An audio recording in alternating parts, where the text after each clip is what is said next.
Welcome back to The Empire Never Ended. It's me, Boris, and I'm chilling here with Ray. We got Sal Falcon on the ones and twos, supervising our recording, making sure that we don't mess anything up, because we're somehow not very good at the whole technology thing. Yeah. But here we are. So, how you doing, Ray? Okay. I mean, we're recording remotely now after a long time, so it's a bit strange. Yeah, it is. It's a little awkward. Yeah. Especially my setup. It's very strange right now because my computer died and I'm hooked up in all kinds of weird ways. But and you lost all of your notes. I lost all my notes. And hopefully that will get resolved soon. But here we are. So today we're going to be going back to our roots. Yes. Unfortunately, these are our roots. These are our roots. And we're going to talk about the O9A, not surprisingly. But it's going to be a little bit different this time. So, I mean, if we have new listeners, we should say we were not members of the Order of Nine Angles. No, what we mean by our roots. Although we did go through the initiation, right? Actually, yes. Yeah. And we formed our own Nexians, so... kind of were, yeah. So we kind of are, I guess. But yeah, there's been a lot of talk lately about the O9A and chatter on the internet. Specifically, there was a lot of talk after this Annunciation Catholic school shooting in Minneapolis on August 27th. Mass shooting in a Catholic church. I'm sure listeners have probably heard about it. If you hadn't, an attacker by the name of Robin Westman attacked this Catholic church filled with like school children attending mass and killed two young children. And then the shooter committed suicide as well. And seemingly immediately afterwards, as the shooter released videos of her journals, which is a kind of manifesto of sorts, and some people read into some of the imagery, some of the drawings in there as being potentially like O9A 764 related. And we'll get into that. But as a result, there's been a lot of talk about the O9A online, and, we have done a lot of episodes on the O9A. We have a collection on Patreon. I think there's like 30 episodes there, so you could literally have an entire day's worth of continuous listening about us jabbering about the O9A. But if you're not into doing that, we thought it might be helpful. Especially since we started talking about the Order of Nine Angles when we started doing the podcast, and the sound quality wasn't that good. So some of those first episodes are kind of rough, I guess. Yeah. A little bit. Yeah. Yeah, they're very rough. So we thought it might be actually helpful to just do a kind of ABCs of the O9A in one episode, kind of do cover the basics, since we've spent a lot of time on the subject matter, and then maybe kind of address some of the mythology around the O9A and Nazi Satanism in general, because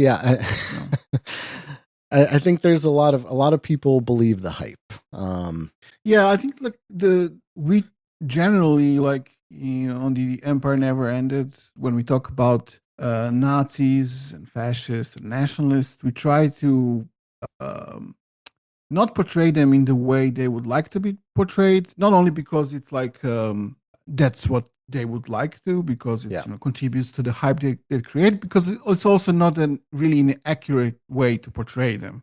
Right. And that's we criticize how the liberal media portrays even ordinary neo-Nazis, which many of them enjoy the way they portray them. But it's especially easy to succumb to this hype when it comes to this kind of occult Satanist stuff. Yeah, absolutely. Because it sounds very scary, and it is. So it's kind of we try to maintain this balance between having this kind of more sober look at these people, not really going into this mythology that they're trying to create, but also not to take them completely lightly and just as clowns. So it's a kind of a balance. Like they are dangerous, but they are also not what they themselves portray to be. Yeah, exactly. I mean, if you're a longtime listener to the show, then you know that we've, literally cyberbullied David Myatt online. But they are people that, and neo-Nazis are generally kind of like this, obsessed with their own image. But in the case of the O9A, you have some of the most important people in the, organization or whatever, or lack thereof, as they like to say, who like constantly name search themselves on the internet and are like very active online in a kind of defensive way.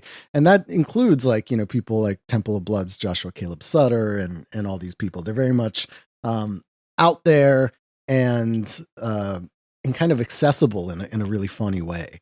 That we weren't really aware of when we first started the show. And then that became more and more clear to us as we went along. But even like from the very beginning, Niners would engage us on the internet. I think with our first episode, some of our first comments were angry Niners. So yeah, they're out there. But I guess before we get into like the basic history of the O9A, I would just like to maybe talk about the shooting a little bit and just kind of my read on whether this is, whether Robin Westman was like an O9A fan or follower or whatever. And I got to be honest, I don't really see it. So I went through like right after the shooting when the videos of the journals came out and kind of read through as much as I could, which it was uniquely tailored to us too, because the shooter wrote these journals largely in Cyrillic, in Russian Cyrillic, but in English. So it's it's something that was quite easy for me to read at times, although like, they're doing English spelling with Russian letters. So like that is THAT, which would be tat in Russian. It's weird to look at, but once you get the hang of it, you can actually read it pretty easily. And there are some like smatterings too of actual Russian, but like Google Translate stuff, mostly like kill yourself, I'm crazy, help me, I want to die, and that kind of stuff. But I think what really triggered this kind of Nazi Satanist angle comes from there's one image. It's like I guess some sort of self-portrait of the shooter looking into a mirror, and in the mirror is a demon. So I think that's one thing that kind of set people off. And then on the gun, she did the kind of Christchurch shooter thing that now like a lot of other Nazi mass shooters have done, which is write a whole bunch of shit in like white marker on the gun, on the magazines, all that kind of stuff. In all of these shootings where they do that, it tends to be some sort of like political messages, or it's usually actually kind of disjointed, and this is no exception. And there's like some Satanist symbols on there and some symbols that have been kind of tangentially related to like 764, which we'll talk about a little bit later. The Christchurch shooter was writing also like some Serbian connected stuff, right? Yeah, some Serbian connected stuff, and also like all these, medieval battles against Muslims. That kind of thing. And this had like I don't know, the names of some other shooters, and shit like that as well. Although again, having gone through a lot of like O9A, Temple of Blood, let's say like artwork and journals, this doesn't really have the telltale signs of things you would associate specifically with those groups. So there aren't any like O9A septograms, for example, which, is the O9A symbol. There aren't like, O9A people love drawing the various sigils. So like the sigil of Index, you'll always see in like, their drawings. And that being said, the drawings are kind of similar in the sense that they're always like bad, scary drawings that like Satanists do. But I get the kind of distinct impression that this shooter was just kind of more in the edgelord online mass shooter fandom than like anything really specifically related to the O9A. Like I just didn't really see it. And like I said, when you go through a lot of O9A stuff, that's the stuff you see, right? Yeah. And I didn't really see any of that. So I am kind of leaning towards the idea that there probably wasn't much O9A influence in this particular mass shooting. Okay. So yeah, with that out of the way, I guess let's go into a short history of the Order of Nine Angles. Yeah. Right. What, I'm supposed to do it?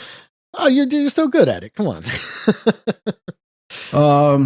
I mean, I can try.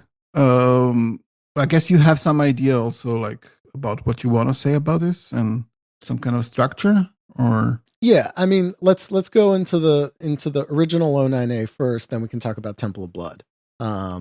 And then some of the other outgrowths. Well, I mean, so it's a strange thing to talk about because there are like a few kind of dimensions to it. Like you can talk about it in different ways. And it's like basically what we started talking about since our first episode. Yeah. So we are really going back.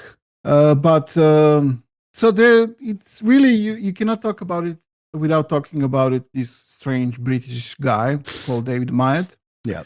Who is a Nazi. I mean, that's like for sure what he is. Yeah. He was born around 1950 or maybe exactly 1950. Yeah. An English man who very early on became a Nazi in his teenage days and was affiliated always with like the kind of the politically most extreme of the British neo-Nazis. Yeah. So he wasn't into like National Front or anything that was like kind of, the fascists who don't explicitly say they are fascist. He was always a neo-Nazi and always aligned with the most kind of extreme militant sides of that movement, let's say. So like Combat 18, right? Yeah, and before that, because he already, already maybe in the late 1960s was a part of this movement when he was very young. So he was affiliated with the National Socialist movement, later called, I think, the British movement, which was led by a neo-Nazi called Colin Jordan, who was his mentor. So Colin Jordan was a guy who was at one time super close and like affiliated with a guy called John Tyndall, who would later become a leader of the National Front.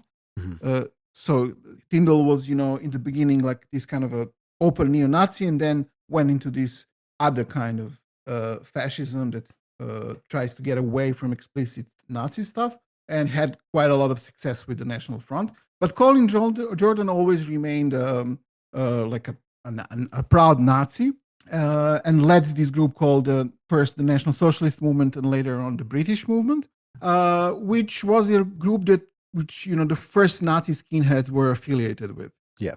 And was, involved in kind of proto-skinhead Nazi violence since, the 60s. Right.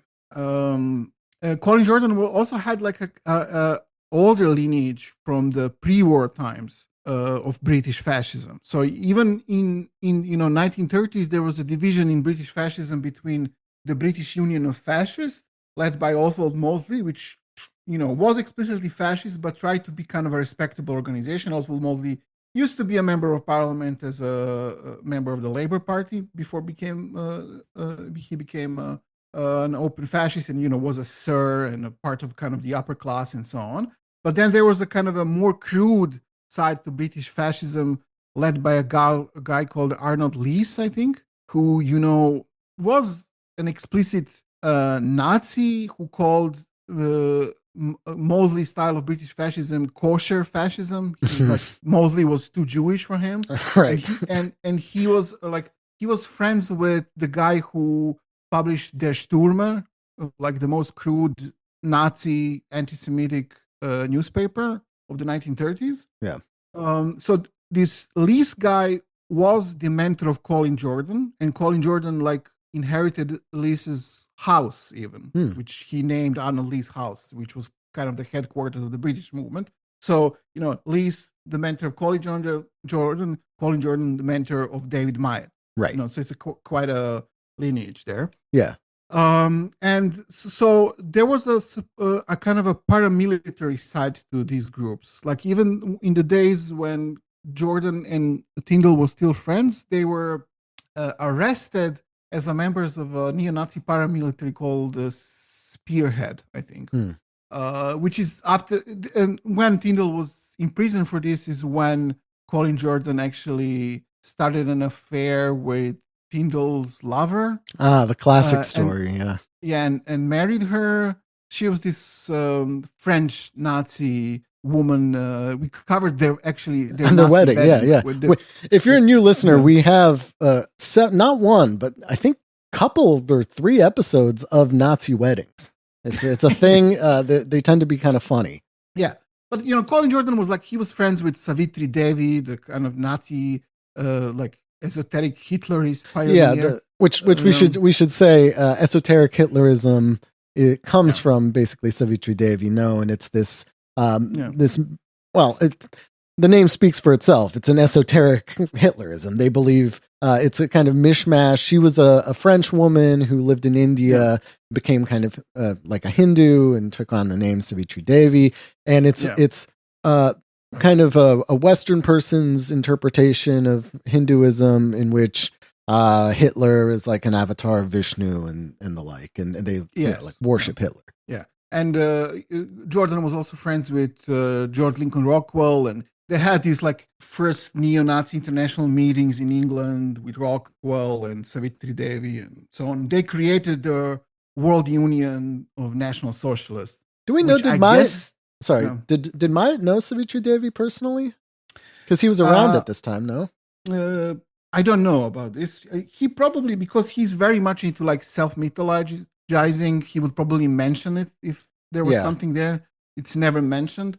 There are some connections between some people connected to him and Savitri Devi. I think a guy who was later affiliated in the 80s and early 90s with David Myatt had something to do with the funeral of Savitri Devi, because her ashes were sent from, I think, England to the United States and were placed in the headquarters of the New Order, led by Matt Cale. This story is quickly getting very complicated. Yes. We should be focused. We're trying to simplify the 09A history. But so David Myatt is very much connected to the kind of the militant neo-Nazism of Britain and its international connections and so on. And it should be mentioned that he also comes from a posh background, and kind of grew up in some of the British colonies right before decolonization. Yes, claims that he started studying physics at the university but never finished. Who knows? Also, David Myatt is a complete liar, so it's not really reliable anything that he says, except that he for sure is a neo-Nazi. That is documented by other people as well. And he's lying about not being a neo-Nazi anymore, or not being extremist, I guess. Yes. So this paramilitary side to this group is also important, because there was kind of a shadowy group that supposedly, according to some anti-fascist, Colin Jordan was an early member of, called Column 88. Right. So this is a neo-Nazi group which had as its members and a leader members of the British armed forces. Mm-hmm. So it is said that this, some people claim that this was the British part of the so-called Gladio and such things. I don't know if this is true. In the one book about Gladio that exists in English, I think it's not mentioned, but it's certainly a very suspicious group that had contacts with the British military, and its leader was a colonel that his name I forget now. But he was a British military officer who was a neo-Nazi and was also himself a follower and of Arnold Lee's, so a British fascist. He appears this guy actually existed. He himself, the footage of him and his speech appears in an 80s ITV documentary called The Other Side of Hate, I think. It's available on YouTube, so you can find him there. So it was alleged that both Colin Jordan and David Myatt were members of Column 88. Yeah, and this is important because a lot of times when people talk about the O9A, Gladio gets brought up a lot. And this is kind of, this would be like kind of the most direct connection. But again, whether Column 88 was actually like the British Gladio is kind of, I guess, debated, no? Well, okay, British Gladio, that's more kind of a metaphor because Gladio is a name for specifically what was going on in Italy. And it's also not about everything that was going on in Italy. There were like operations by intelligence involving fascists in Italy that were not a part of the specific Gladio thing. But Gladio is used as like kind of a umbrella term for all of this like Western NATO intelligence usage of Nazis for shady things like terrorism and so on. Right. So, there was no specific British Gladio, but that's how this is used. So, I mean, they are a neo-Nazi paramilitary that had connections with the British state, military, and so on. So in that sense, and all these neo-Nazis in the UK at the time did have connection to, or were taking part in various ways in the conflict in Northern Ireland, right? Yes, and like specifically in that ITV documentary that mentions Column 88, the colonel that is the leader of the Column 88, he appears in that documentary in discussing safe houses for convicted or suspected Italian fascist terrorists and such, like some of which lived in Britain for a period of time, allegedly, and so on. So, it's definitely closely connected to those kind of stories. Sure. Yeah. So, but, David Myatt himself often mentions Column 88 and how it is allegedly part of Gladio. So it's also a part of his kind of mythology. Yeah. I mean, I think the only or almost only reference that you can find connecting him to that is himself talking about it. I think also actually it's not completely true because I think the British anti-fascist kind of research group Searchlight were also talking about David Myatt's connection to Column 88 already in the 80s, I think. Yeah. So in the 70s, David Myatt was affiliated with kind of an extreme neo-Nazi group, which I forget its name. It had some strange name, like some National Democratic something. If you remember that. I mean, all Nazi groups are some variation of that. No, it's like either the National Socialist Movement, the British movement, the National Democrats, and you can plug that into any like European country or the US and you get groups with more or less the same name. Yeah. And then, in the late 80s, early 90s, and throughout the 90s, actually, he was affiliated with, and he was actually a member of Combat 18. So Combat 18 was a self-styled Nazi terror unit. Yeah. Organized by Nazi skinheads, football hooligans, and so on. Affiliated with the Blood and Honor group. So this is like rock against communism kind of. Ian Stewart Donaldson, the lead singer of the kind of most famous neo-Nazi band Screwdriver. Yes. So they were I think ex-British, also British movement members or connected to it. So there's also that connection, kind of an older one with David Myatt and his surroundings, who were first organized as a kind of an protection unit for the British National Party, which at the time was led by John Tyndall, the ex-chairman of National Front. So allegedly to protect their demonstrations against anti-fascists and so on, but quickly, separated from the British National Party and started doing its own thing, which is mostly violence. People. Violence. Yeah. I mean, they were led by this guy called Charlie Sargent. I mean, who just to see him, you will understand what this is about. Yeah, kind of quintessential bonehead. And yes, it's incredible. That person is incredible. Just like the worst kind of stereotype you can have about an English neo-Nazi bonehead. Yeah.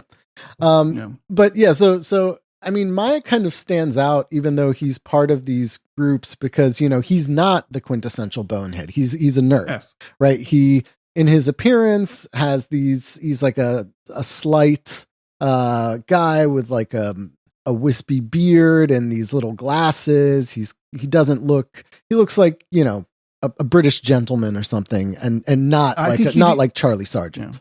He described himself using some other, because Myatt loves to write about himself pretending that he's someone else. Yeah, that's his big thing. He writes autobiographies, but in like kind of interview format a lot, as if he's being interviewed by a famous scholar or journalist or something. I think that he described himself as looking in like an English country gentleman. Yes, that's it. Yeah, like tweed suits, that kind of thing. Yeah, rides a bicycle. Yes. But he's like a documented member of Combat 18. Like there's film footage and photographs of him with Charlie Sargent and so on. So there was like, of course, because it's a typical, bonehead, like criminal really group, there was like a lot of infighting, which also means stabbing and killing each other and so on. So, and also working for the cops, like Charlie Sargent was a snitch working for like the special branch, something like that. Which is the case with every Nazi group in some way or another. Yeah. This happened, I think, in the early 90s. There was the split in Combat 18. So there was a pro-Charlie Sargent and anti-Charlie Sargent wing. And I think the one that calls itself Combat 18 was the anti-Charlie Sargent wing up from that point on. And Charlie went to prison for killing a guy. And his supporters, which included his brother and David Myatt, reorganized as the National Socialist Movement. So they took the old name of Colin Jordan's group, like from the 60s. Yeah. And David Myatt was one of the leaders or the leader or main ideologue of this group for a time. Yeah. And so in 99, there is an infamous case of like neo-Nazi terrorism, the London nail bomber. Yep. I forget what's the name of the guy. It escapes me as well, yeah. Nail bombs across London, killing people, injuring people seriously, and so on. And there were like manifestos and texts being published claiming responsibility by like phantom groups that were basically the National Socialist Movement affiliated groups. So, the London nail bomber was a member of David Myatt's faction of Combat 18. David Copeland is his name. Yes. Yeah. At the time, specifically when those bombings happened, David Myatt allegedly left the group and became a Muslim and like a supporter of Al-Qaeda. Yeah, which around 9/11 is when he becomes a Muslim. So that's a little bit about like Myatt himself. But if we, and that's, sorry. There's like an important, so. Oh yeah. That, Go ahead. So this is like the early 2000s. And then he's a Muslim, Al-Qaeda, whatever guy. And then allegedly he says, I am now, renouncing all extremism, is how he says. So that's like his official view of himself. So parallel to that, there is this weirder history of David Myatt, and that's that he was an occultist and a Satanist throughout this whole period. Yes. Which he denies. So, but it's obviously... lying. Yes. So we know this because there are people who were like Nazis and his friends who say yes, David Myatt was a Satanist at least still since the 70s, probably since the 60s. So, for example, when he was a part of that National Democratic whatever Nazi violent group in the 70s and 80s, the leader of that group kicked him out of the group for being a Satanist. Mm-hmm. And they are like public. We I think on our Twitter published like a scan of a newspaper interview with David Myatt from the 70s in which he says that he's a Satanist and such things. Yeah. And there is a photograph of him saying that he's a Satanist. Yeah. So like that, and then later on he would lie that he never was and such things. And as a Satanist, he had this other identity as Anton Long, the leader of the Order of Nine Angles. Yeah. Which exists in his head and maybe in collaboration with a few Nazi weirdos since probably the 70s. Yeah, so there's no, I think, exact year of founding, but it's generally thought to be sometime in the kind of early 70s, right? Yes. Yeah.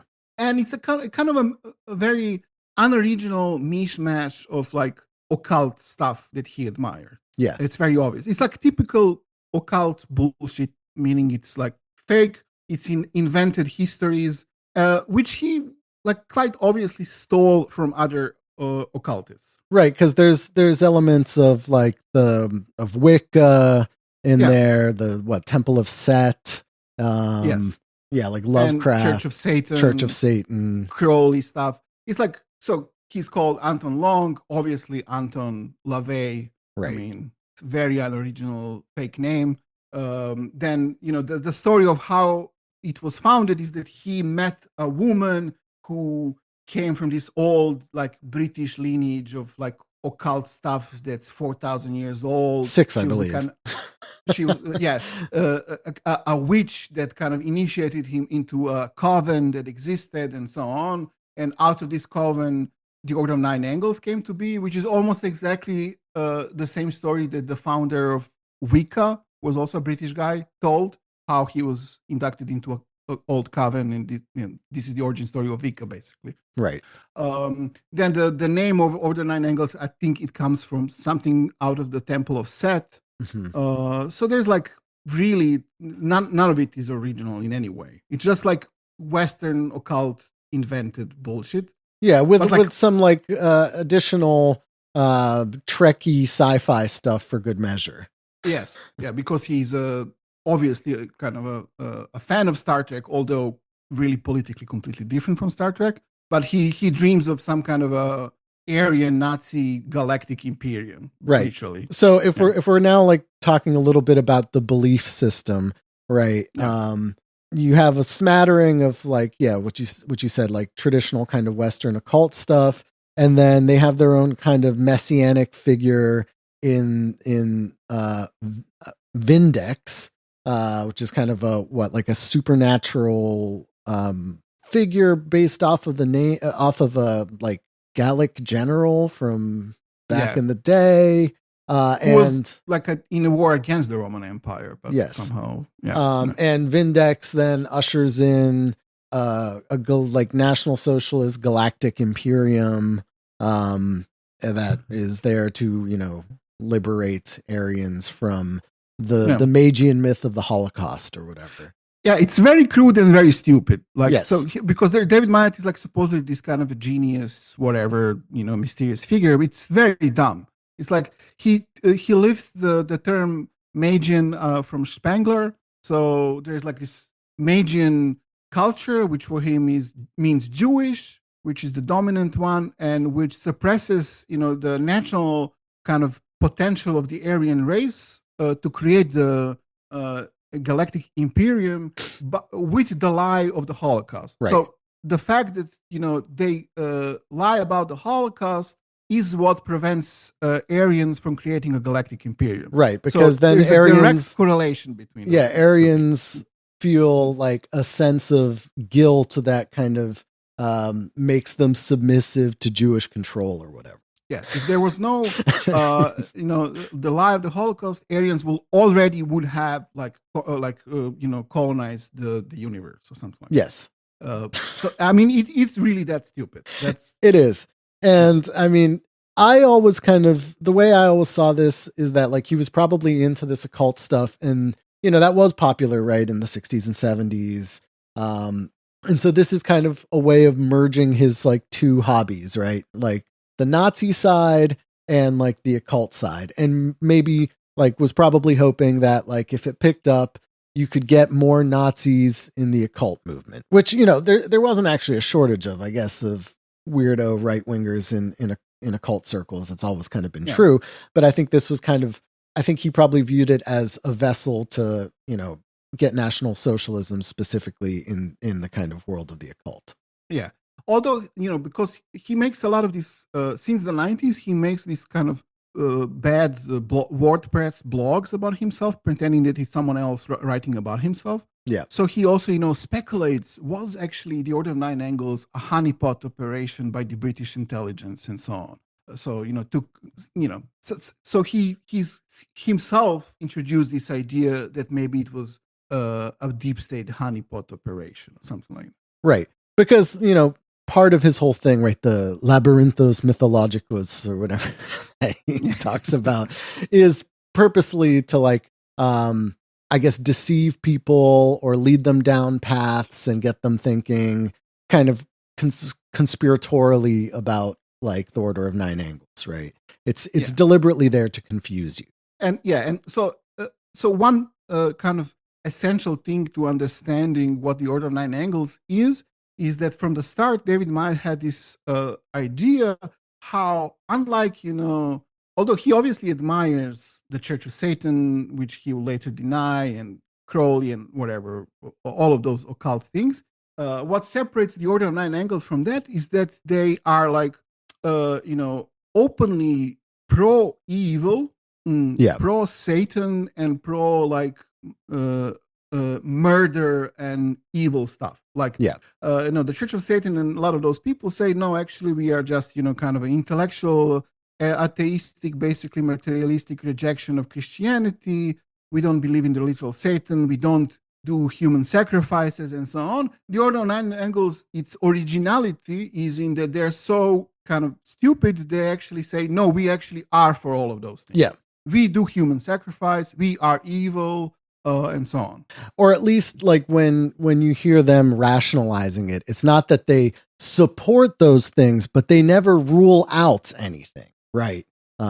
It's kind of, you kind of form your own experience as you go. So like if you're, it's all about breaking taboos, right? Basically. And that's like a core element of their philosophy, right? So it's a kind of a teenage edgelord reading of Nietzsche. Yeah. So, you want to create the Ubermensch who will be able to create the Galactic Imperium. And in order to do that, you need to reject, the slave morality of the Magian culture, which is, enforced by the Jews through Christianity. So you need to, transgress. Yeah. And that means exactly what you think it means. Also includes, things like pedophilia and stuff like that. Which, they will deny up and down, especially Myatt. But it's clear, and Myatt himself is a pedophile, so. Absolutely, yes. And I mean, and they had like this, since I think the 80s, they had like a zine called Fenrir, published by David Myatt, which included like kind of pedophile, like fiction in it and so on, written almost certainly by himself. Because he had some collaborators, but it's usually like one or two friends that he had. Like we know for sure that a guy called Richard Moult, which is like a relatively successful British artist, musician, painter, who was a part of the Order of Nine Angles and all of these things. There was another guy called Tony, I forget his last name now. He was a member of the National Socialist movement from the 90s and maybe a leader of it, who was also a Satanist and collaborator of David Myatt. He was a relative, like he was the kind of allegedly a millionaire. And he was the guy who was a part of the Savitri Devi funeral, whatever, in the United States. So there were some people connected to him, but it was for the longest time largely only him, basically. Yeah. And this somewhat changed in the 90s with the internet. Yeah. So basically up until the 90s, Myatt is in all of these organizations, right? These Nazi militant groups, and is being implicated in, his group with the London nail bombing in the 90s. And that's where he kind of makes a name for himself. And it's not really, the Order of Nine Angles stuff, at least, at our read, is very small at the time. And, I think they're always were inflating their numbers because it's secret and all that kind of stuff. But it seems to have basically been like Richard Moult. Saying it's even very small is almost inflating it. It's like it was basically him and maybe one or two friends, I think. Yeah, like Richard Moult, who's drawing like all their artwork, at least the good ones, come from Richard Moult and like the Sinister Tarot that he did and all this kind of stuff. But it's very small. And then with the advent of the internet, it starts to kind of get out to the rest of the world. And there's just a few important terms there, like a Nexian. Yes, yeah. Is like what they call, basically, is their word for coven, but it's also part of their kind of quote unquote theology. It also means a kind of a connection point between the causal world, which is the world, and a causal world, which is this other realm. I don't know, the fifth dimension or something like that. So a Nexian is a connecting point between these two things, but also it's used for their name for a local group of the Order of Nine Angles. And so that's one concept that you will often hear connected. If you hear the word Nexian, it usually comes from them. And then there is this other concept that is very important for them, which is insight role. Right. Which is like, I guess, a part of this training to become this kind of Ubermensch. And that is to like assume social roles that are foreign to you. Right. And this is part of their, like, what, the sinister dialectic or whatever. Some bullshit. I mean, again, we've read all of this shit and it's dumb. It's bad. So like he claims that he was like a Christian monk and a Buddhist monk. So you know, if they're all Nazis, almost all of them. So the usual, like, so an insight role would be that you become a member of a communist organization or an anarchist organization, and you do that for like a limited period of time. It's some kind of an exercise, allegedly. Yeah. Or a monk, a Christian monk, or something like that. Yeah, and this is to like develop your mental fortitude to become like the Ubermensch. Yeah. And I mean, like we've revealed and we've seen some kind of famous insight roles, like the guy Montenegro, the Onane guy who became an Orthodox priest, and that's kind of a good example of that. And we have this stuff weird written about old that. Dutch guy who's a priest in the old Catholic Church there. Yeah, right. Yeah. And so oftentimes, because these people are all weirdos, right? You have to be a weirdo to be, especially in the early 09A stuff when it's like much more just like occulty stuff with like stupid rituals and like whatever. We didn't mention the star game, which is also something that you do as an adept or whatever to I don't know, to raise your level or whatever. You have to play this stupid game and all this kind of stuff. These people are all nerds. So like insight roles, it's kind of, I think from what I've seen, like easy to spot them, right? Because they're not particularly good at hiding who they are. No. I mean, the point is not to hide that. Like, it's like, David Myatt himself having like 10 web pages about himself. Like, if you do it and no one knows, like, then what's the point? They want to be seen as evil and mysterious. Yeah. So then in the 90s, you get Nexians, like local groups kind of popping up via the internet. So they were, they're big in this kind of internet 1.0, right? They were like using chat rooms a lot. They were even like, what was it? They were in Yahoo chats all the time. They had the in the 90s and like early 2000s, the Order of Nine Angles was a Yahoo group, like email group or whatever. So chat group. Basically, that was the Order of Nine Angles at that time. And through the internet, they, as you said, they started a few Nexians in different places, including the United States. Right. But this is like only like, I don't know, that group had like a few, I don't know if they had 30 people there, but it was probably less than that. Yeah, worldwide. And you start getting it right in Australia too, New Zealand, kind of a lot through the English speaking world and then beyond, right? Yeah. And so this is kind of the second phase, I think we called it, is like, late 90s, early 2000s is when they have actually some people identifying as the members of Order of Nine Angles because of the, communication through the internet. So they have a few Nexians. It's also probably just a few people here and there doing stuff. And, we had access to their messages and so on.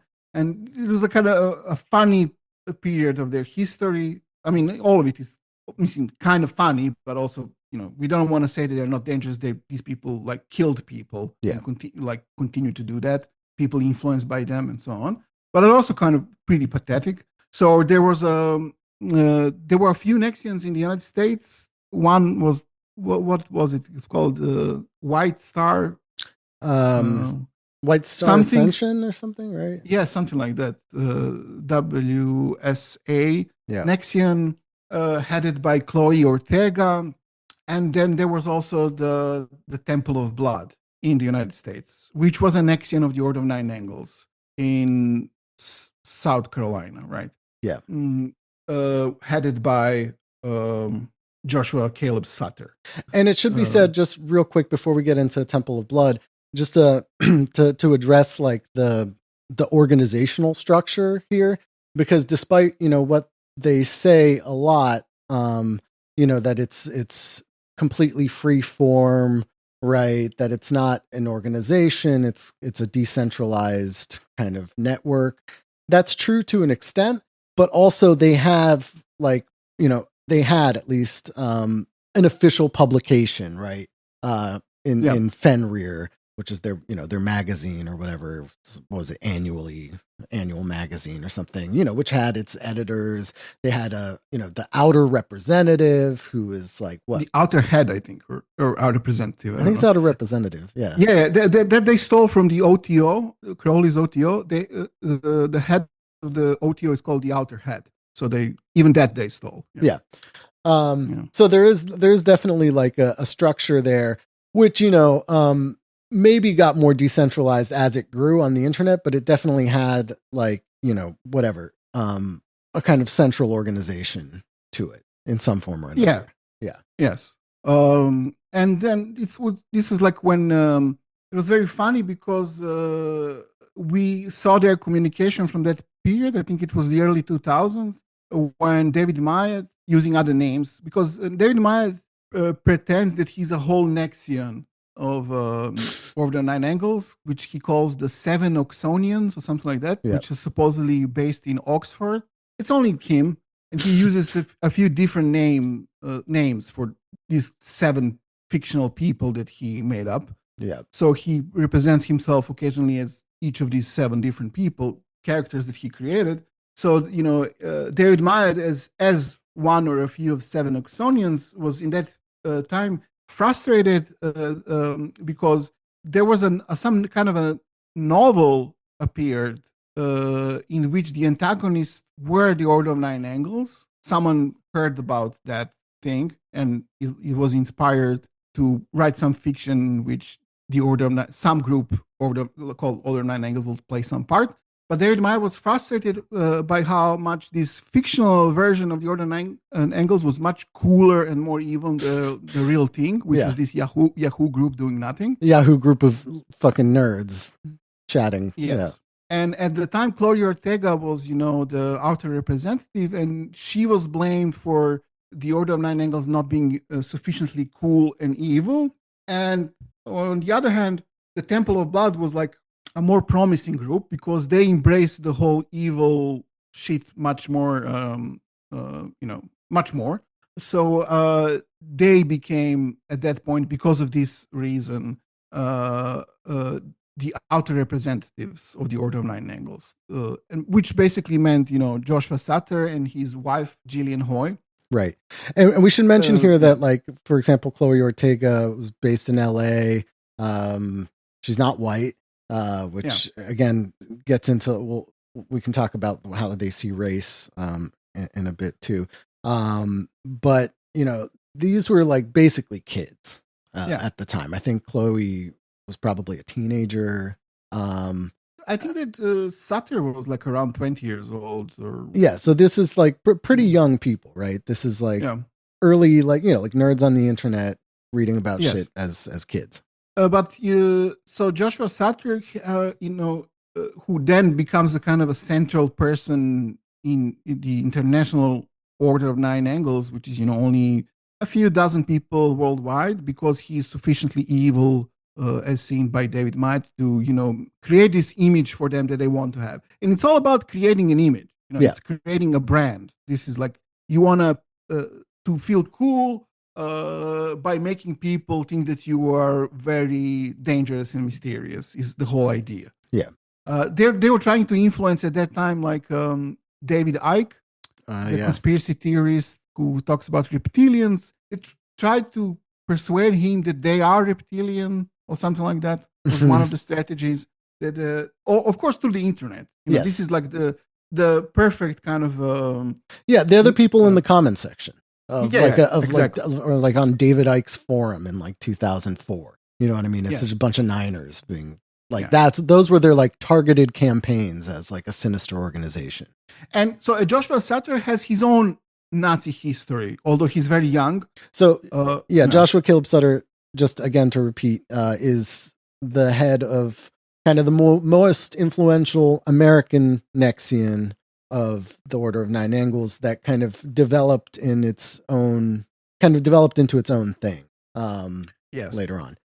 But he was like an active member of Aryan Nations. Yeah. And he was like I think a preacher because Aryan Nations his dad was a Nazi too, right? His dad was an Aryan Nations guy, right? I think his dad was his dad was like a League of the South guy. Who was like, I don't think he wasn't like he was a racist or fascist preacher, but I'm not sure if he was like Aryan Nations, like he was Christian identity guy. Mm-hmm. Maybe he was, I don't know. But he had like this kind of a racist shop in South Carolina where they lived, in which Joshua also worked. But Joshua was a member of the Aryan Nations, which is a Christian identity group. And he called himself, what is the term, Phineas priest or something like that? Yeah, Phineas priest. Which is a term they came up with which means that's like a kind of a group within the Christian identity movement, who want to kill interracial couples, right? Basically, inspired by something that exists in the Old Testament, I think.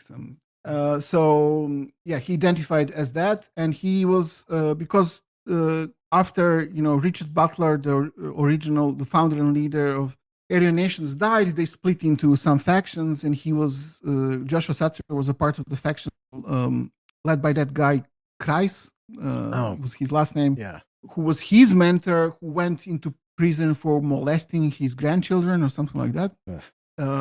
And then he was one of the leaders and like even a preacher inside of that movement, because they also have a church called the Church of Jesus Christ Christian. Yes, founded by Wesley. one of my favorite names of all time.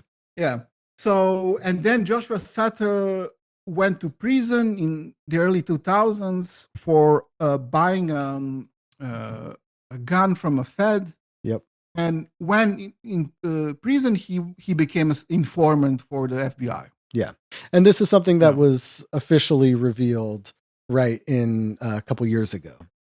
His longstanding role as a snitch for the FBI, who bankrolled the Temple of Blood. Although it had been kind of known in those circles before that.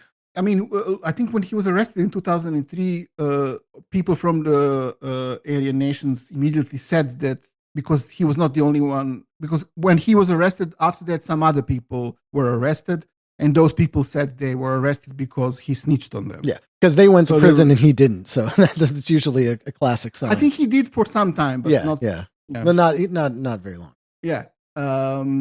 And so after that, he becomes the outer representative of the Order of Nine Angles and forms. Probably Temple of Blood existed in the 90s, maybe under a different name, because there were some other occultists in America who were part of it. I forget their names now. They're kind of well known in the occult circles, who were affiliated with the Order of Nine Angles and Temple of Blood. And a lot of because Temple of Blood, unlike the rest of the Order of Nine Angles up to that point, they were very much into vampire shit. Yeah, right. And this came out from these other Americans who are a bit older than Joshua Sutter. One is that guy E.A. Coetting. Oh, right. E.A. Coetting. Or coding. Whatever. It's not his real name. And there was some other guy with the last name Ford. I think they were the original kind of people who founded basically the Temple of Blood. Yeah, or at least inspired the direction that the Temple of Blood would go in. Yes, and this it's like this kind of glorification of vampirism and like predatory stuff. Yes, as which is like very much in tune with the whole Order of Nine Angles idea of overcoming humanity through transgression and so on, and in general kind of fascist social Darwinist view of people. Right. You have predator and prey and so on. Yeah. And so the ultimate goal is to become like the true predator or whatever. Yes. So the guy who it was Michael Ford was the guy who was with creating kind of the original Temple of Blood. They existed maybe under a different name in the 90s, but the two of them were the guys who were pushing the vampire stuff early on. And I think they were the ones who published the first books in the late 90s, early 2000s with the name Temple of Blood. And that's Temple spelled wrong, OV blood. Yes. Just to be clear. I mean, I think there is some influence there of the Temple of the Psychic Youth. Yeah. I'm not completely clear. There are some people claiming there is more of a connection there, but I haven't seen anything really. But I'm very interested in that possible connection. And so in the 2000s, Joshua Sutter takes over the Temple of Blood, and then basically becomes the kind of the central figure of the new, even more evil Order of Nine Angles. Right, because I think what Temple of Blood does, and that's what makes it important in this whole story, is that it really kind of helps make the O9A into what we know it as today. And I think Absolutely. they had some youthful energy that came in there and was like basically like, oh, all that 1970s evil stuff isn't evil enough. It's the 90s, baby. It's the early 2000s. And now we're into vampires and serial killers and all this kind of stuff. And so the developments that the Temple of Blood makes to the whole kind of O9A world is to actually make it have a place in the neo-Nazi world.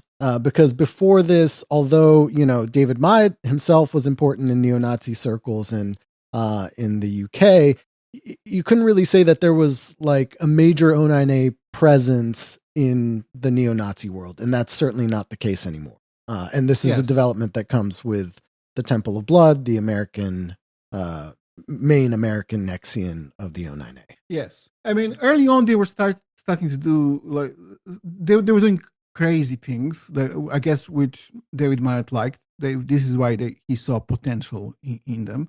So they were doing even like things on this other plane of let's call it political activity, or this type of insight roles, parallel to their like development of the actual Nexian.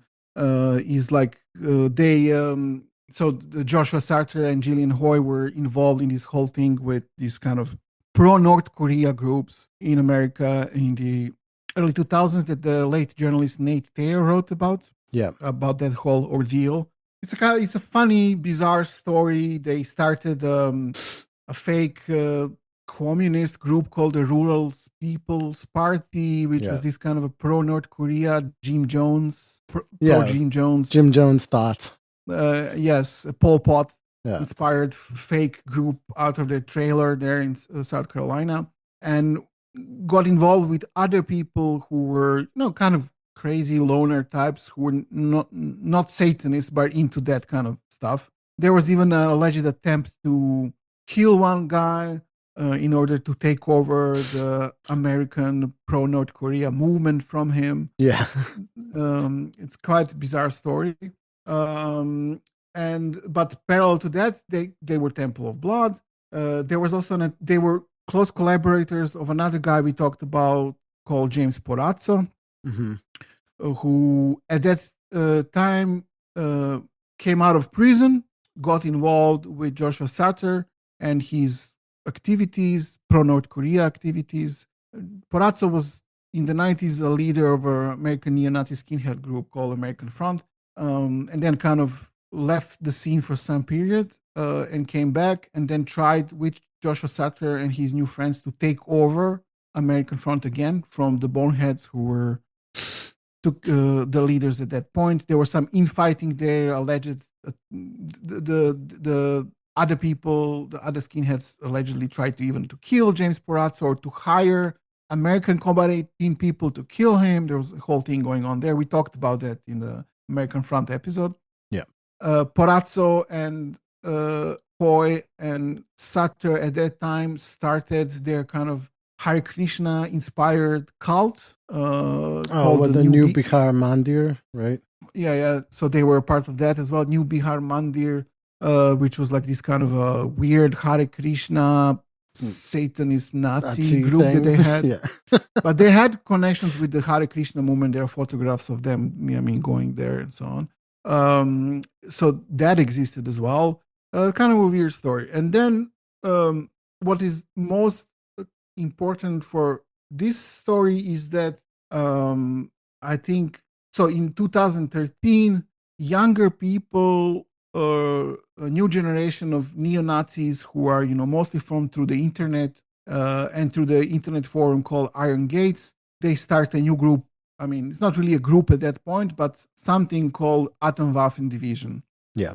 And around 2013, this starts. It's a kind of an extreme nihilist form of neo-Nazism that, embraces extreme violent shit. And also, the book Siege by James Mason that, supports very violent stuff, terrorism, serial killers, and so on. We talked about that a lot. I mean, James Mason's a whole other story. Yeah. And he has his own connections with, Satanists in America of a different type, and this whole industrial scene from the 90s and 80s. But so Atomwaffen kind of embraces that legacy. Yeah. But one of their members, initially not a leader, but acting more like from the shadows, is Joshua Sutter. He has his own followers inside Atomwaffen Division. One of them is John Cameron Denton. Other guy is called Caleb Cole. So Joshua Caleb Sutter, and then there is a younger guy called Caleb Cole. Yeah. Yes. So John Cameron Denton, who likes to call himself Rape, right? Probably inspired by Boyd Rice, I think, in that. And Caleb Cole, they're like black metal guys, neo-Nazi black metal guys who are into occult stuff and so on. And they are, I think, members of the Temple of Blood at that time. Yeah. Already, probably, like around 2013 or so. And then I think in 2015, I don't remember exactly the timeline, the original leader of the Atomwaffen Division goes to prison. There is this one Atomwaffen member kills two other Atomwaffen members, his roommates, and then the leader of the group goes to prison because he had some explosives on him and so on.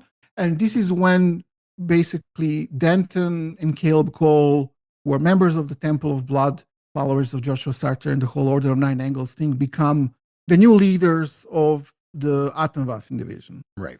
And so in some around that time, Temple of Blood and Joshua Caleb Sutter, they produced a book called Iron Gates. Yes. Which is like this is kind of their most important contribution to the canon, I guess. Yeah, which is a very shitty post-apocalyptic novel. Kind of really gross stuff. There's like, it's about rape, killing children. I think killing like the children, opening of it's like a killing a child or something. Pedophilia, all of the most horrible like things that are supposed to shock you or whatever. So Atomwaffen Division is the one they had this kind of slogan and almost kind of a motto for them was read Siege. They propagated Siege. The book Siege by James Mason was kind of required reading for Atomwaffen members. And then after this period, Iron Gates also became required reading for them. So they would also write, read Iron Gates and so on. Yeah. So if you wanted to be up from that point on affiliated with Atomwaffen Division, you also needed to embrace Iron Gates as well. Yeah. Yeah. And this really greatly expands, like I said, any influence that the O9A ever had within like neo-Nazi circles, because then a text produced by the South Carolina Nexian becomes required reading in like a Atomwaffen International Terror Network. Yes. Oh yeah, and let's again mention the whole snitch thing because it is important. So, I mean, kind of one of the craziest parts of the story of the Temple of Blood is, again, the fact that Joshua Caleb Sutter was a paid FBI informant this whole time.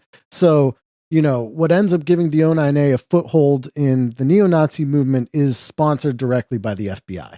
So, Josh Sutter is, living in his trailer in South Carolina, and they're putting out, publishing texts like Iron Gates, and they had their own publication, the other one, right? The False Prophet, Martinet Press. Martinet Press, and all of this is paid for by the U.S. government, which is pretty amazing, pretty crazy. But then which also lends itself more into this mythology of like the O9A and Temple of Blood being part of like a kind of Gladio type, destabilization campaign. Yeah. I mean, in addition to Sutter, who was an informant, there was also at least one actual FBI agent inside Atomwaffen Division. Right. I mean, every Nazi group in America is infiltrated in some way or another by for sure. Yeah, it's a well-known phenomenon. This is also kind of maybe a bit specific that kind of one of the leaders and main ideologues of the group pushing like this. This is a pretty extreme group, but it needed some pushing even for them to adopt this extremely kind of degenerate ideology. Which was published by the FBI.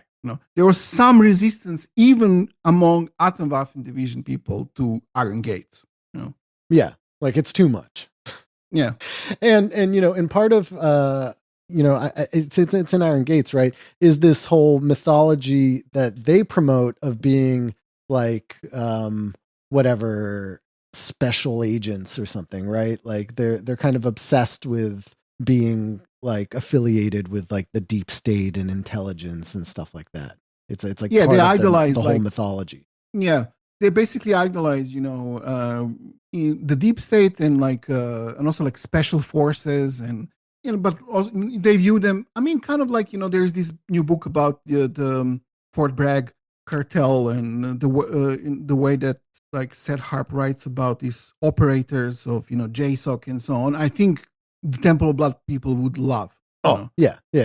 That's kind of what they like, kind of crazy, drug fueled like maniacs killing everyone and also dealing drugs and so that's kind of the dehumanization stuff that they like. Right. And it goes along with a traditional Nazi fetishism for like state violence, right? Yeah. So that in that sense, it's not unique, but no. Yeah, it's definitely part of the whole story. So Atomwaffen Division really, and the groups they inspire, there were a few, including the base and a few other ones. They are the product of this David Myatt's idea how the Order of Nine Angles must become more like the fictional version of it was in reality. So really, with those groups, really, for the first time, you actually have in reality something like what the Order of Nine Angles, claimed or wanted to be in these groups.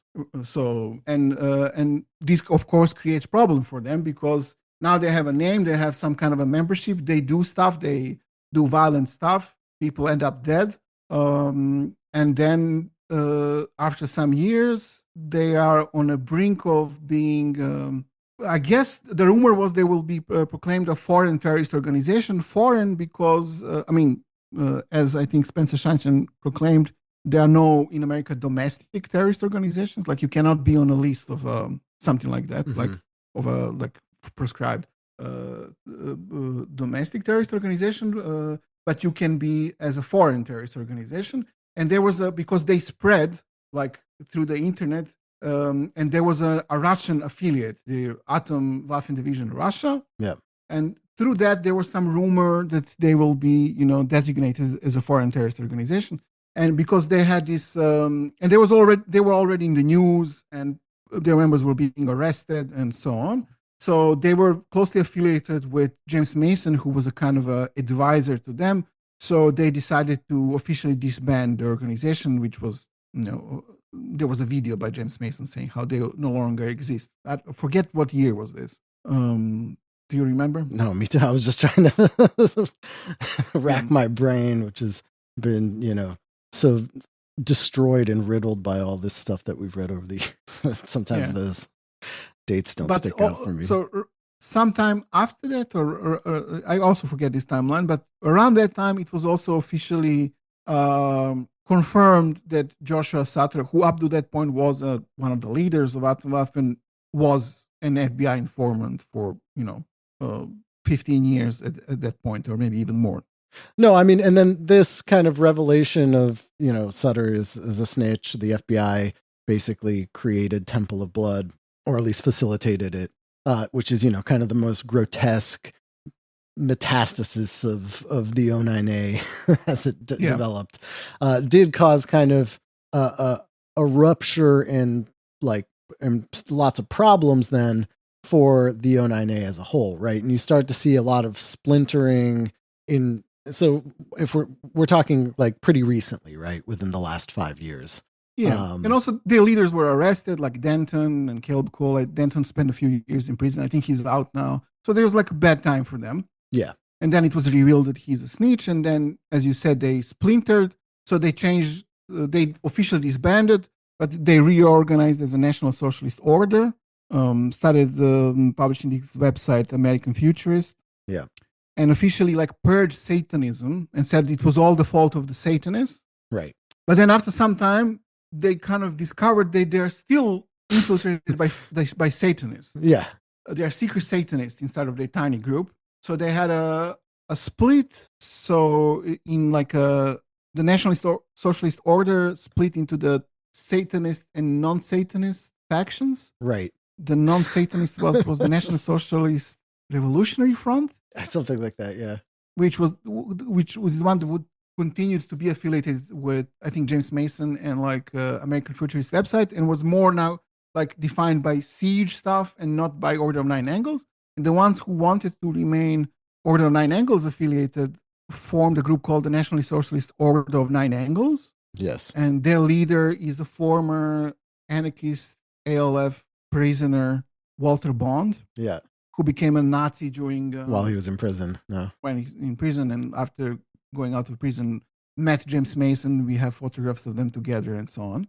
But even for them, it was because now they're continuing the legacy of a confirmed snitch. Yeah. But even for them, they didn't want to do it so openly. So the National Socialists of Nine Angles they're not saying pro Joshua Sutter things, I think, openly. Yeah. But then there are people who had no problems with completely, embracing the legacy of a snitch. Right, because I think the way that they see it is okay, it's in Iron Gates. They fetishize the deep state, right? So in some ways they're well, isn't this just proof that, Sutter is this superhuman or, Ubermensch or whatever, because he gamed the system or whatever. Yeah. And so there is let's call it a third faction, which is this openly pro-Sutter faction calling itself Satanic Front. Yeah. It used to be. It used to be, yeah. Who have no problem saying that they like Sutter and that he's a snitch, and that's great. And they're kind of the, very extreme, right? Taking the whole Satanist part very seriously, but then also jettisoning what they consider to be the gay European influence of Myatt's O9A. And so it gets into we're the real evil ones. We don't listen to British, tea sipping. We like monster trucks and titties and that kind of stuff. Yes, exactly. And so this is a new thing, shitting on David Myatt. Yeah. Which I think also is connected with David Myatt got scared and started renouncing Joshua Sutter and saying that he never had anything to do with him. That's just a deep state plant and has nothing to do with it. And the 7 Oxonians renounced the Order of Nine Angles and said they're doing their own thing now and so on. Yeah. He was in a bit of a panic. And this is why the Americans now really shit on him. Both the National Socialist Order of Nine Angles and the Satanic Front, openly pro Joshua Sutter people, shit on David Myatt. Yeah. And I think that if there really is a difference between the National Socialist Order of Nine Angles and Satanic Front, I'm not even sure. Like maybe they are like really in communication. Maybe no one really has a problem with Joshua Sutter, but some at least say they don't openly embrace a snitch, and some do. Yeah.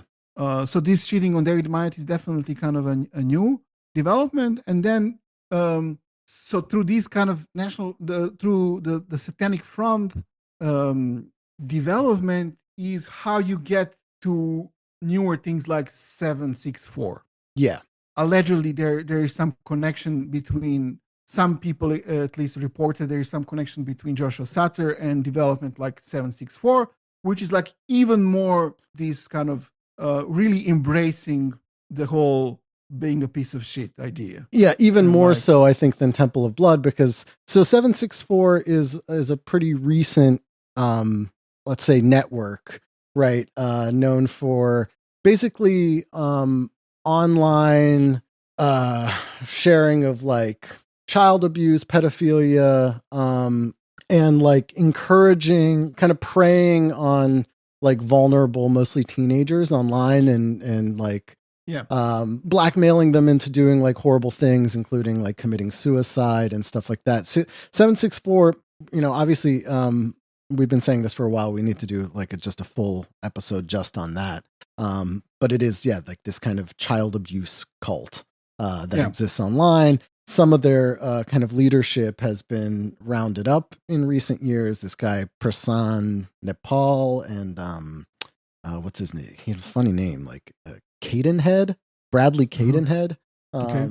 So they've, they've been locked up, and then, 764 draws direct lines to several mass shootings, mass shooters, like the guy who shot up the bar in Slovakia a few years ago and stuff like that. So, I mean, this is kind of where we start seeing a kind of more direct influence into things like actual like mass shootings and the like.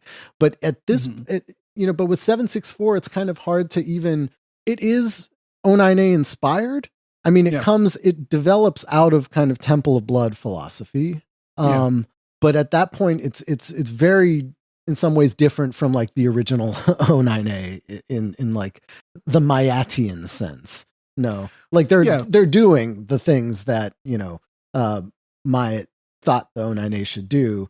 While meanwhile, like the kind of official O9A was kind of disintegrating online. Well, yeah. I mean, because it is a development out of the people who have no problems of saying that they will follow a confirmed informant.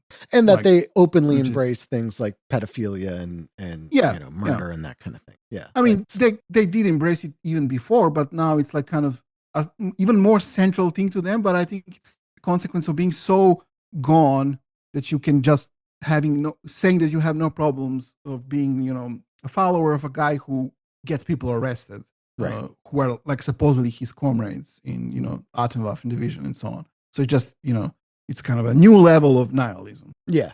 Yeah. And this kind of new level of nihilism that comes out of this merging of both kind of siege-pilled ideas of James Mason and then, the O9A / Temple of Blood mixed in with, again, this whole other world of like online fandoms of like, whatever, mass shooters, the Columbine, like the cult around the Columbine kids and that kind of stuff. So and that's where the obvious lines come to then this Minneapolis shooting as well, right?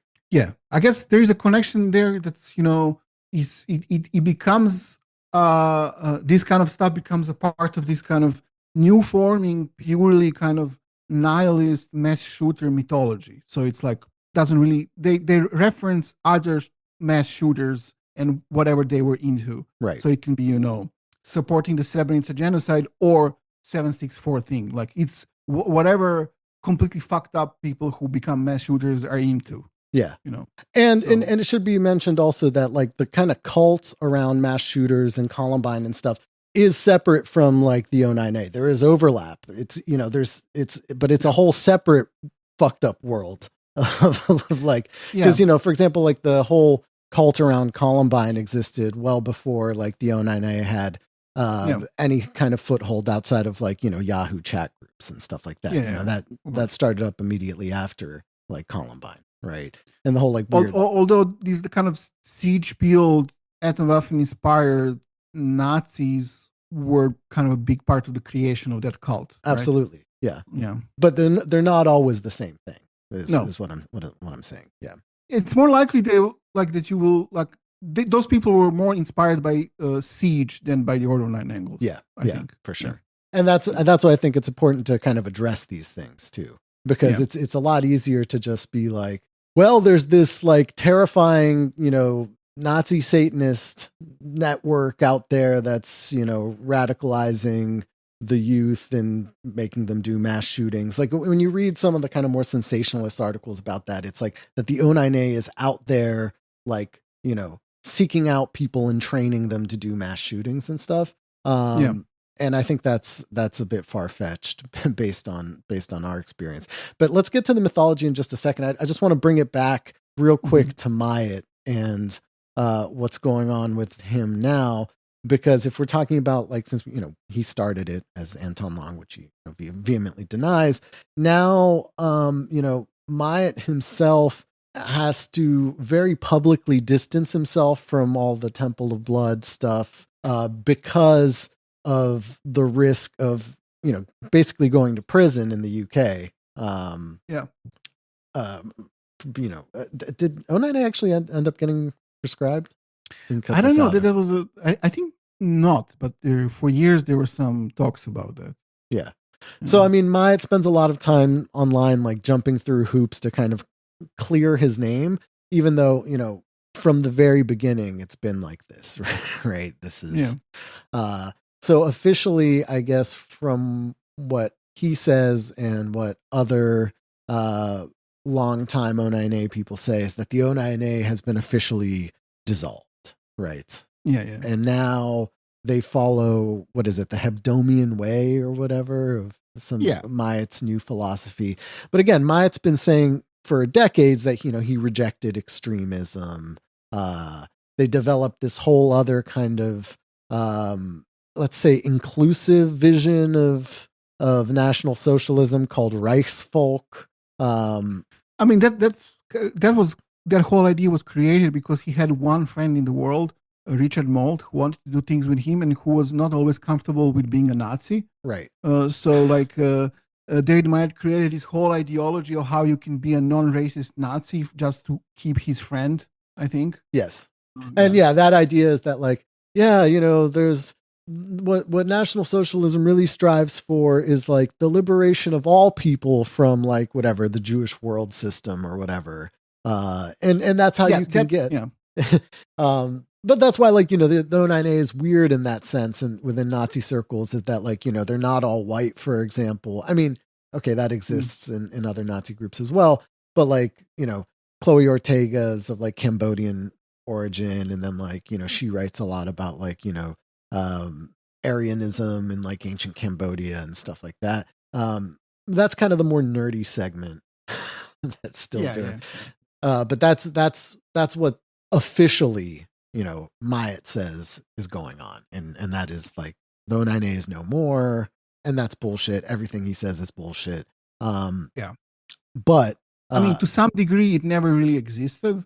But to the degree that it did exist, I mean, now it exists more than ever in terms of like how many people identify with it. Yeah. Which is what it always was. It was people identifying with this ideology and ideas through the internet, really, and maybe forming small groups or none at all, really. Yeah. And doing shit on their own.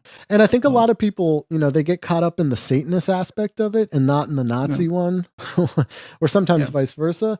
But I mean, it is important to emphasize that like the Nazi aspect of O9A is there from its inception. That's what it's there for. It's a vehicle for kind of occultist Nazi ideas. I mean, it's part of their, like, you can't call it theology, but like whatever, worldview of the Northern Nine Angles is Nazi shit. Like it was an essential part of it. Like the whole Vindex thing and creating the Galactic Imperium, which was the goal of the Order of Nine Angles, depended on rejecting the lie of the Holocaust. I mean, that's like right. An essential part of the philosophy. And so, like, sometimes you see a lot of stuff that's kind of more satanic panic aspect of like talking about the O9A and, the whole like there are actually like evil Satanists everywhere. And it's, it's important to also contextualize that within this kind of political sphere. Although, it gets confusing. I mean, I mean, it is confusing. It is. Yeah, absolutely. And also completely like horrifying. Like we really resisted of going into the 764 thing because it's so dark even for us. Yeah. So I really didn't read much about it because it's really horrible stuff. Like, So yeah. But I guess we should. I mean. Yeah. But yeah. And okay, so now I think let's just talk real quick. We started talking about this now, but just how to deal with kind of the mythology of the O9A, like what it is and what it isn't, I think is rather important in terms of like how it's being talked about today. And like you said at the beginning, we've always kind of emphasized that it's important to see them for what they are and not what they want to, how they want to portray themselves.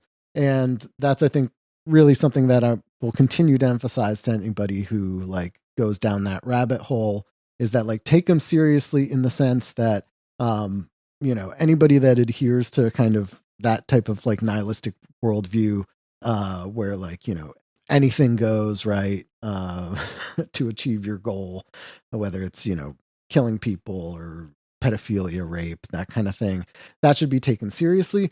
But it's important to also see them as like as morons. And in the case of Myatt, like an absolutely insufferable like nerd who will come when he's summoned and write just pages and pages and pages of gibberish, because they want to be seen as evil. They want to be seen as dangerous and important.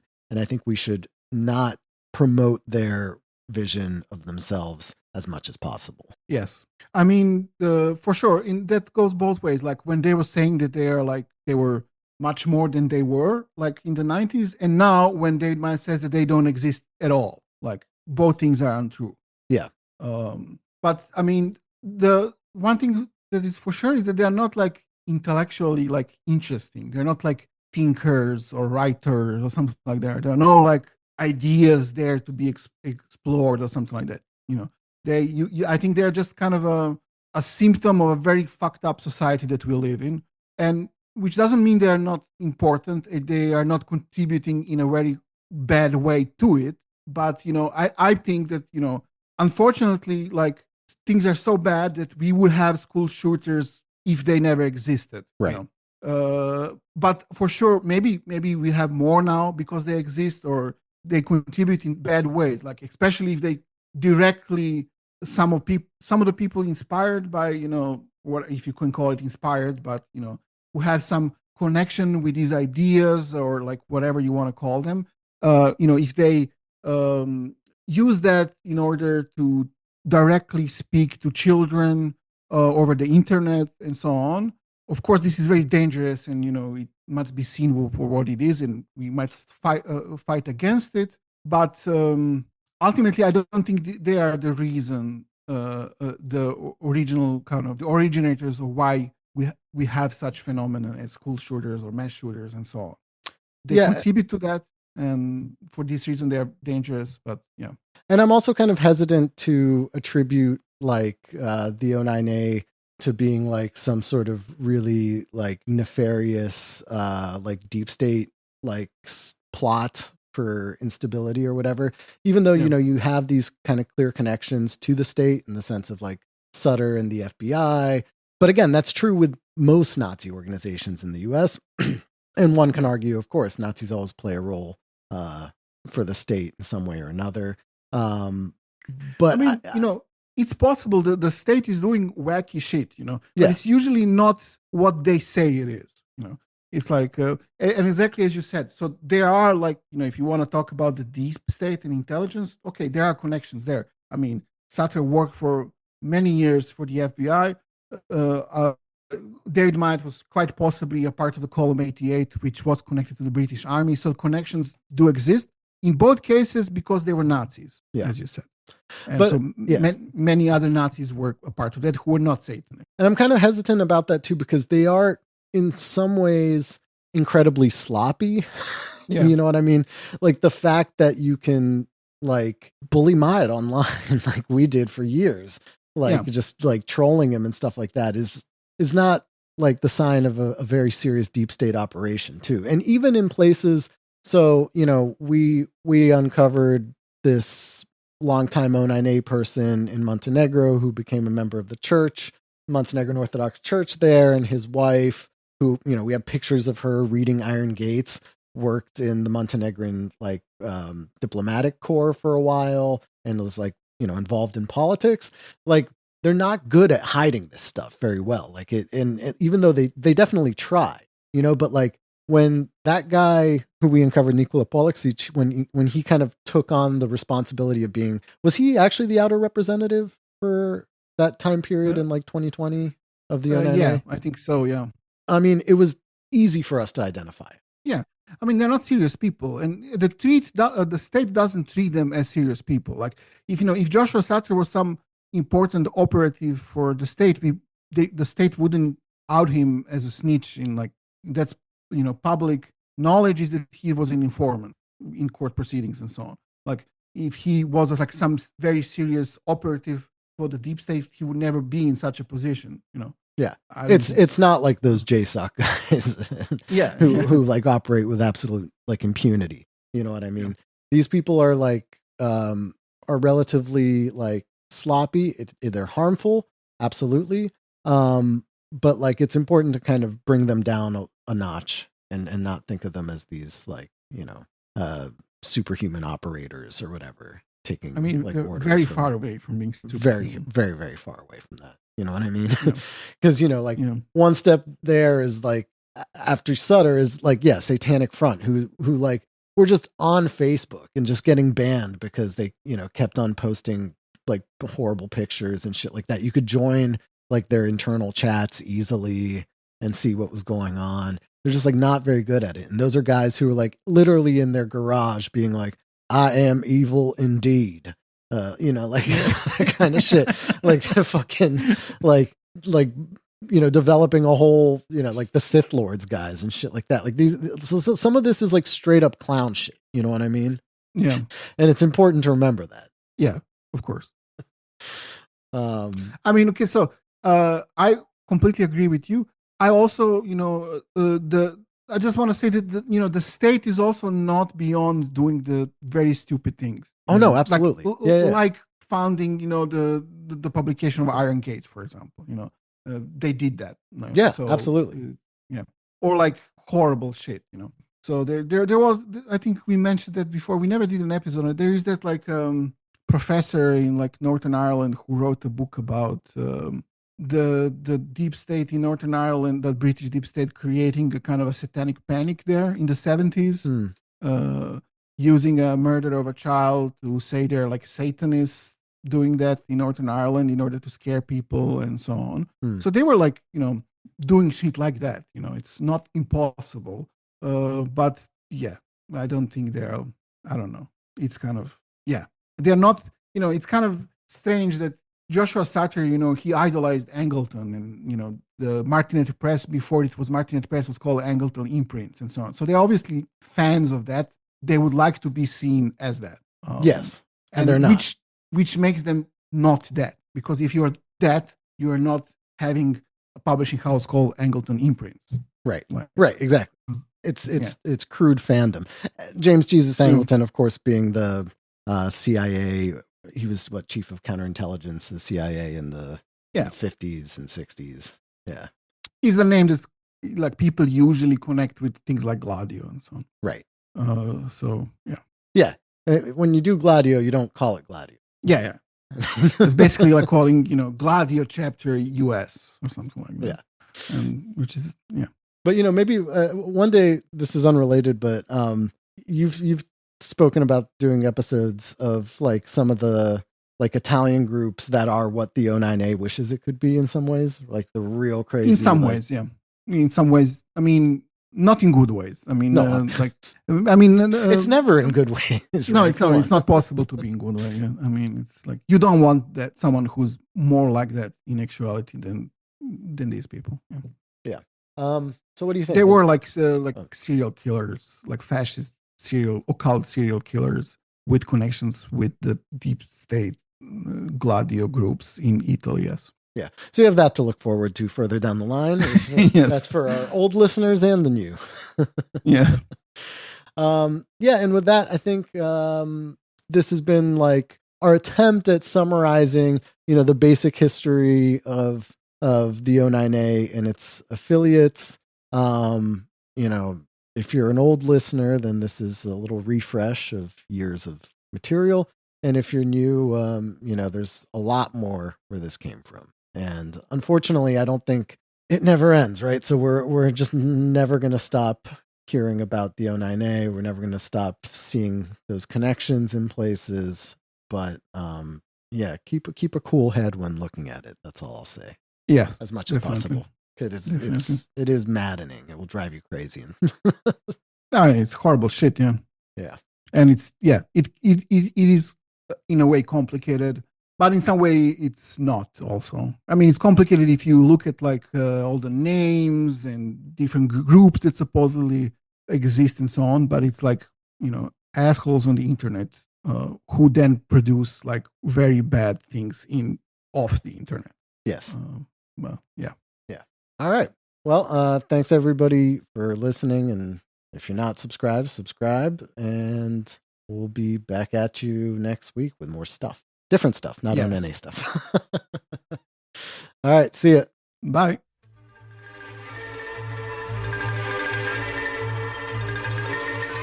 Ray here.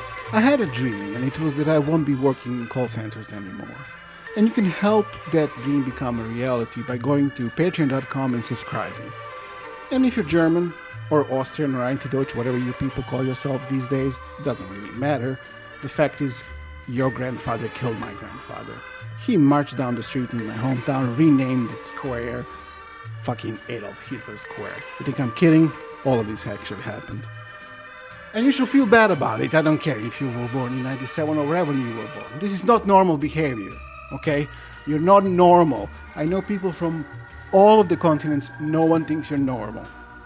But there's good news for you. We made a special tier just for you so you can pay 10 times as much as a normal person would. It won't make you normal, but it will make you feel better. Okay, thanks. Bye.